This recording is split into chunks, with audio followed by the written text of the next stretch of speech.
Picture चालू करो बे। और सिर्फ उठअव्वल कांग्रेस में अभी से नहीं हो रही है, सन 46 से हो रही है। सरदार पटेल को सब चाहते थे अध्यक्ष बने, मगर 0 वोट पाके नेहरू बन गए। उससे पहले से हो रही है। 1939 में हरिपुरा कांग्रेस में महात्मा गांधी ने कहा पट्टाभी रमैया की हार मेरी व्यक्तिगत हार होगी, और हार गए, और सुभाष चंद्र बोस जीत गए। मतलब आप समझिए। ठीक है सर, सुकेश जी मैं कुछ एक लाइन में कहूं, हाँ। आज खड़गे जी की स्थिति या सोनिया गांधी की स्थिति नेहरू जी से बेहतर है, सॉरी महात्मा गांधी से बेहतर है। कैसे?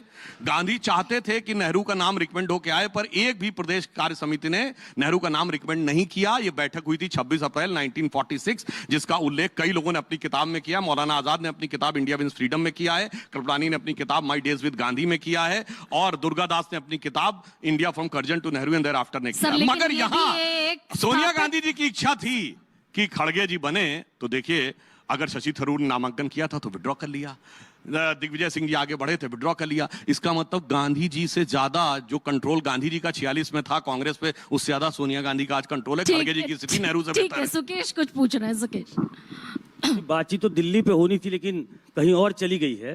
तो पहला सवाल तो सुधांशु जी कि गांधी जी की चॉइस थे, आपने किताबों का जिक्र कर दिया कि उद्धृत है उसमें जवाहरलाल नेहरू, तो गांधी जी ने जवाहरलाल नेहरू को चुन के गलती की, ये कहते हैं आप? ये तो देश की जनता को दिखाई पड़ा है। बोल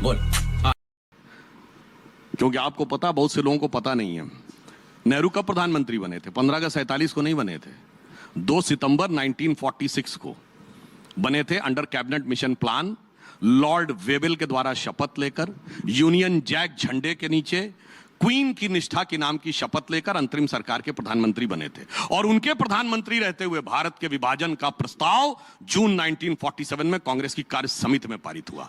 उनके रहते हुए भारत ने मनुष्य जाति के इतिहास का सबसे बड़ा एक्सोडस झेला, सबसे बड़ा लोगों की हत्याएं झेली। और उनके रहते हुए आपको पता है जब देश आजाद हुआ भारत की फौज कितनी थी? भारत की फौज 25 लाख की थी, वो 2-3 लाख की हो गई। आपको पता है हमारी एयरफोर्स 1932 से थी, ब्रिटिश लीगेसी से। चाइना की एयरफोर्स ही नहीं थी 47 में, 49 में एयरफोर्स बनी, उसके बाद हम 62 में चीन से हार गए। नेहरू जी की नीति क्या रही? एक लाइन में कहूंगा, आधा आधा, पंजाब गया, बंगाल गया, पंजाब गया, कश्मीर गया, और चला बंगाल गया, और चीन के हाथों मानसरोवर का हवा ऊंचा भाल गया। अब आप स्वयं सोच लें, ये फायदा हुआ कि नुकसान हुआ? आप ये बता दीजिए मुझे कि गांधी जी का ये हिस्टोरिक ब्लंडर था नेहरू को प्रधानमंत्री के लिए चुनना, कह दीजिए आज। देखिए, मैं एक बात ये कहना चाहूंगा कि ये विषय जानते हैं, इसके लिए आप मौलाना आजाद की किताब पढ़ लीजिए, उन्होंने लिखा हुआ है जो आप वर्ड बोल रहे हैं ना। और कौन सी?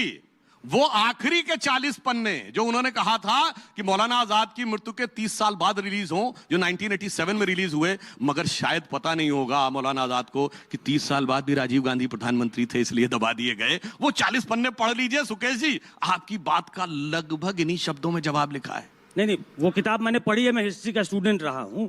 मैं आपसे सुनना चाहता हूं, गांधी जी ने हिस्टोरिक ब्लंडर किया नेहरू को बना के, गांधी की गलती थी जो लिखे। ये देश आपके हिसाब से भुगत रहा है। जब नेहरू जी बने उसके जिम्मेदार गांधी जी थे। देखिए, जब पढ़े हैं तो सुनना क्यों चाहते हैं? आप तो पत्रकार हैं, राजनीति काहे कर रहे हैं?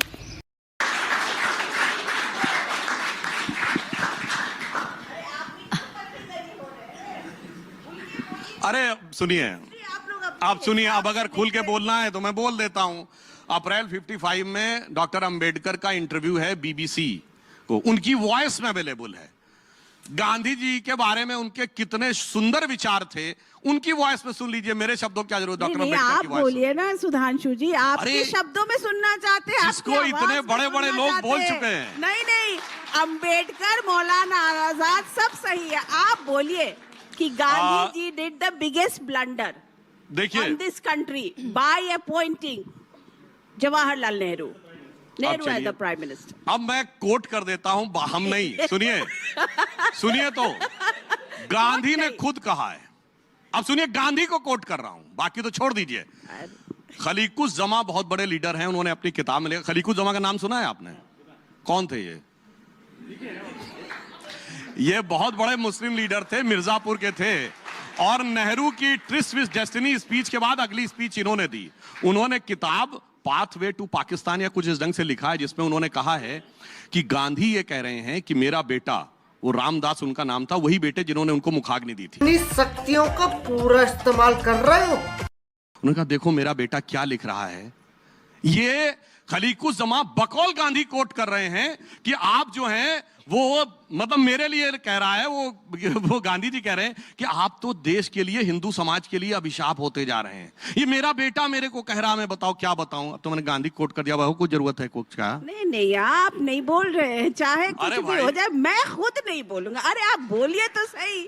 अब देखिए, बोलिए। अब बता रहा हूं।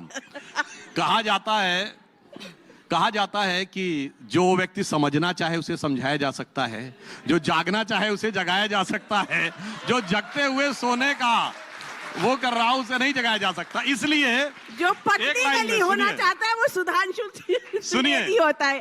पत्नी गली मत होइए। मैं एक पत्नी गली नहीं, हिस्ट्री रीराइट करने मैंने का आपको लगातार 3-4 चीजें कोट कर दी, फिर भी मैं कहना चाहता हूं समझ के समझाओ उसको जिसके की समझ है। जो समझ के भी ना समझे, समझो कि वो ना समझ है।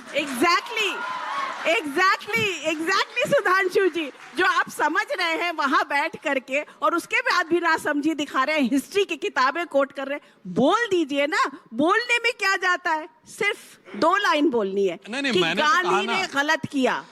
देखिए, समझने वाले समझ रहे हैं, ना समझे वो अनाड़ी, और आपको अनाड़ी नहीं मानता मैं। आप भी एग्जैक्टली आप पर ही ये होता है कि आप बोल के भी सब कुछ समझा। नहीं, मैंने तो देखिए, अब आपको बताएं, आपने मुझसे बोल के कह के गांधी जी की कितनी बखिया उधड़वाएंगी? 3 तो मैंने दे दिए आपको रेफरेंस। भी करके निकाल मेरे भाई, मैं फंस गया हूं यहाँ। अब और भी चाहिए क्या? अब आप सुनिए, कृपलानी ने भी अपनी किताब में यही लिखा है कि नेहरू को प्रधानमंत्री बनाने का निर्णय बहुत गलत था जो गांधी जी ने लिया। ये कृपलानी कौन है? कांग्रेस के बाद में अध्यक्ष रहे हैं। तो सुधांशु इसलिए मैंने सिर्फ कांग्रेस अध्यक्षों को कोट किया है, हल्का फुल्का कोट नहीं किया है। तो यहाँ पे इतनी बीजेपी डिस्क्रिमिनेटिव क्यों हो जाती है कि जिन गांधी जी ने इतिहास का सबसे बड़ा ब्लंडर किया, पंडित जवाहरलाल नेहरू को नॉमिनेट करके, वो गांधी जी आपके लिए पूजनीय हो जाते हैं और पंडित जवाहरलाल नेहरू आपके लिए सबसे वर्स्ट प्रधानमंत्री हो जाते हैं। इतना डिस्क्रिमिनेटिव अप्रोच। देखिए, हर व्यक्ति, गांधी की तो जरूरत आपको नहीं, हर व्यक्ति के जीवन की बहुत अच्छाई, गांधी जी के जीवन में बहुत अच्छाइयां भी थी। जैसे मैं उदाहरण देना चाहता हूं, गांधी जी ने भारत की स्वतंत्रता का स्वरूप क्या होगा इसके ऊपर पूरी एक किताब लिखी, हिंद स्वराज। और हिंद स्वराज उन्होंने 1909 में लिखी, वो प्रश्नोत्तर के फॉर्म में है। और उसमें गांधी ने लिखा कि हम ब्रिटेन से मुक्ति चाहते हैं और ब्रिटेन की कॉपी बनना चाहते हैं, यह स्वराज नहीं हो सकता, तो हम हिंदुस्तान नहीं इंग्लिस्तान बन जाएंगे, ये गांधी ने लिखा। और उन्होंने कहा कि ये सभ्यता जिसकी तरफ हम जिसकी नकल करना चाह रहे हैं, ये हमारे लिए नहीं दुनिया को बर्बादी के मुकाम तक पहुंचा देगी। अब गांधी के नाम के स्वयंभू उत्तराधिकारी खुद इंग्लिस्तान बनने में इंटरेस्टेड हैं, नाम अपनी गठबंधन का इंडिया रखते हैं, गांधी टोपी भी छिपाए दिए हैं। और सुनिए, पूरी बात सुन लीजिए, गांधी की समाधि पे लिखे हे राम के लिए कहते हैं कि ये तो था ही नहीं, इनका अस्तित्व नहीं था, हलफनामा देख कहते हैं। तो मुझे लगता है गांधी की इससे ज्यादा बेअदबी जो गांधी के उन्होंने की है, अच्छा, हमको सिखा रिया है, नहीं हो सकती। महात्मा गांधी का भारत के बारे में दृष्टिकोण बहुत व्यापक था। और एक मैं बात और कहूंगा, सुनिए, इसके बाद बड़े बड़े लोग कान खोल के अच्छी तरह सुन लें, जो लोग कहते हैं भारत में पढ़ने नहीं दिया जाता था, ये नहीं करने दिया जाता था, वगैरह वगैरह। 1931 में महात्मा गांधी लंदन में गए और उन्होंने रॉयल सोसाइटी ऑफ लंदन में चैंटम हाउस में एक लेक्चर दिया। उन्होंने कहा कि 100-125 साल पहले, यानी 1931 से 100 साल पहले, भारत की शिक्षा व्यवस्था वॉज ए ब्यूटीफुल ट्री, जिसे अंग्रेजों ने ध्वस्त कर दिया, जिसको लेकर अंग्रेज बहुत नाराज हो गए। और उन्होंने गांधी जी का इंटरव्यू लिया, मिस्टर फिलिप हॉटॉग ने। उसके बाद वो नहीं माने, आपने ऐसे कैसे कहा, अंग्रेजों के आने से पहले भारत की शिक्षा व्यवस्था अच्छी थी। फिर उन्होंने गांधी जी को लेटर लिखा जब वो यरवदा जेल में थे, तो गांधी जी ने कहा मैं जेल में हूं, मिस्टर केटी शाह इसका जवाब देंगे। ये वही केटी शाह जिन्होंने सेकुलर वर्ल्ड के ऊपर डिस्कशन किया था कॉन्स्टिट्यूएंट असेंबली में।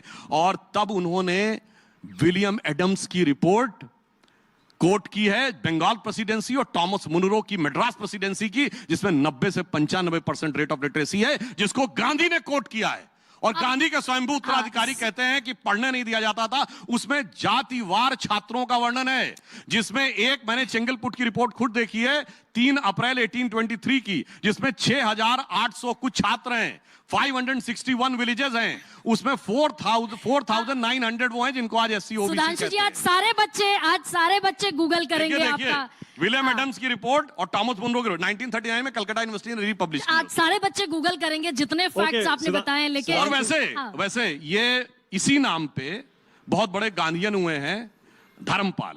अच्छा, उन्होंने किताब लिखी है द ब्यूटीफुल ट्री, और उन्होंने गांधी जी की बात को साबित करने के लिए आजादी के बाद 10 साल ब्रिटिश आर्काइव से चीजें निकाली। और आपको पता है, ये हमारे पाठ्यक्रम में शामिल होना चाहिए था। धर्मपाल को जेल कर दी गई 62 में, क्योंकि नेहरू के खिलाफ बोला था। सर एक सेकंड, सब लोग गूगल करते दिखेंगे आज शाम तक, माना कुछ कह रहे हैं। अच्छी तरह करिएगा तो आपको बहुत अच्छी जानकारी मिलेगी। सुधांशु जी, इसी से जुड़ा हुआ एक और सवाल है। ओवैसी जी आए थे इसी मंच पर, उनसे मैंने नाथूराम गोडसे के बारे में पूछा। उनका ये कहना था नाथूराम गोडसे आजाद हिंदुस्तान का पहला आतंकवादी था, और ये आरोप बार बार लगा है नाथूराम गोडसे पर। आप ओवैसी जी को इस मंच पर जवाब देना चाहते हैं नाथूराम गोडसे पर? क्या नाथूराम गोडसे को आतंकवादी कहना सही है?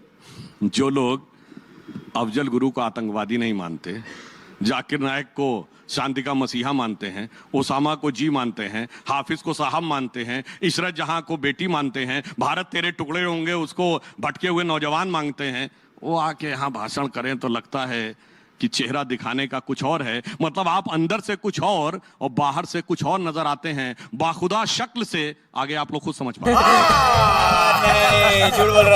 मौजूदा सियासत पर सुधांशु जी, क्या वाकई आज की बीजेपी को आरएसएस की संघ की जरूरत नहीं है? बीजेपी सक्षम है? देखिए, संघ से भारतीय जनता पार्टी का संबंध और संघ की स्कीम ऑफ थिंग्स में भारतीय जनता पार्टी, इसका मैं आपको बहुत स्पष्ट बता देना चाहता हूं। हमारे अधिकांश नेता संघ के स्वयंसेवक रहे हैं। हमारे दोनों प्रधानमंत्री संघ के प्रचारक रहे हैं, अटल जी और मोदी जी, और हमारा सारा शीर्ष नेतृत्व तो संघ का स्वयंसेवक है। संघ एक वैचारिक दृष्टि से हमारे लिए समान विचारधारा का प्रेरणा देने वाला संगठन है। तो जेपी नड्डा ने जो कहा वो स्लिप ऑफ टंग था, वो स्पार्क ऑफ द मोमेंट था, गलती थी, या वो एक थॉट था? चक्कर जेपी नड्डा ने जो कहा, जो लोग संघ और भाजपा के रिश्तों को नहीं समझते उनके लिए गलतफहमी है। हाँ। संघ जिस व्यापक परिक्षेत्र में काम कर रहा है, संघ खत्म हो गया भैया मैटर।